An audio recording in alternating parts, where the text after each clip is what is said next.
Selamat tahun baru kawan. Kawan, sudah tahun baru lagi. Belum juga tibakah saatnya kita menunduk, memandang diri sendiri, bercermin firman Tuhan sebelum kita dihisapnya. Kawan, siapakah kita ini sebenarnya? Musliminkah, mukminin, muttaqin, khalifah Allah, umat Muhammadkah kita, khairu ummatinkah kita, atau kita sama saja dengan makhluk lain, atau bahkan lebih rendah lagi, hanya budak-budak perut dan kelamin. Iman kita kepada Allah dan yang gaib rasanya lebih tipis dari uang kertas ribuan, lebih pipih dari kain rok perempuan. Betapapun tersiksa, kita khusyuk di depan masa dan tiba-tiba buas dan binal justru saat di saat sendiri bersamanya. Syahadat kita rasanya seperti perut beduk atau pernyataan setia pegawai rendah aja, kosong tak berdaya. Salat kita rasanya lebih buruk dari senam ibu-ibu, lebih cepat daripada menghirup kopi panas, dan lebih ramai daripada lamunan 1000 anak muda. Doa kita sesudahnya justru lebih serius. Kita memohon hidup enak di dunia dan bahagia di sorga. Puasa kita rasanya sekedar mengubah jadwal makan minum dan saat istirahat, tanpa menggeser acara buat syahwat. Ketika datang lapar atau haus, kita pun manggut-manggut. Oh, beginikah rasanya?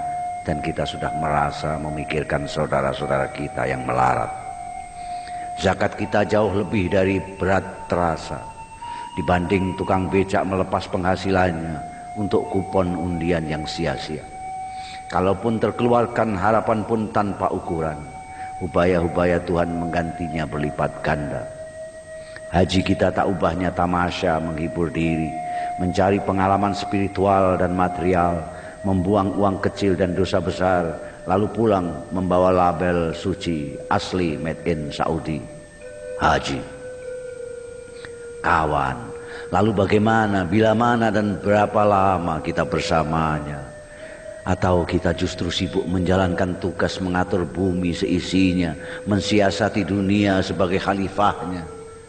Kawan, tak terasa kita memang semakin pintar. Mungkin kedudukan kita sebagai khalifah mempercepat proses kematangan kita. Paling tidak kita semakin pintar berdalih.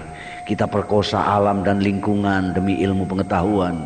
Kita berkelahi demi menegakkan kebenaran, melacur dan menipu demi keselamatan, memamerkan kekayaan demi mensyukuri kenikmatan, memukul dan mencaci demi pendidikan, berbuat semaunya demi kemerdekaan, tidak berbuat apa-apa demi ketentraman, membiarkan kemungkaran demi kedamaian.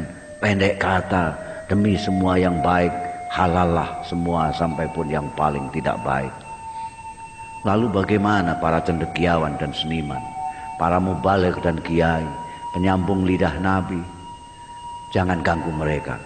Para cendekiawan sedang memikirkan segalanya, para seniman sedang merenungkan apa saja, para mubaligh sedang sibuk berteriak kemana-mana, para kiai sedang sibuk berfatwa dan berdoa, para pemimpin sedang mengatur semuanya. Biarkan mereka di atas sana menikmati dan meratapi nasib dan persoalan mereka sendiri. Kawan, selamat tahun baru. Belum juga tibakah saatnya kita menunduk, memandang diri sendiri?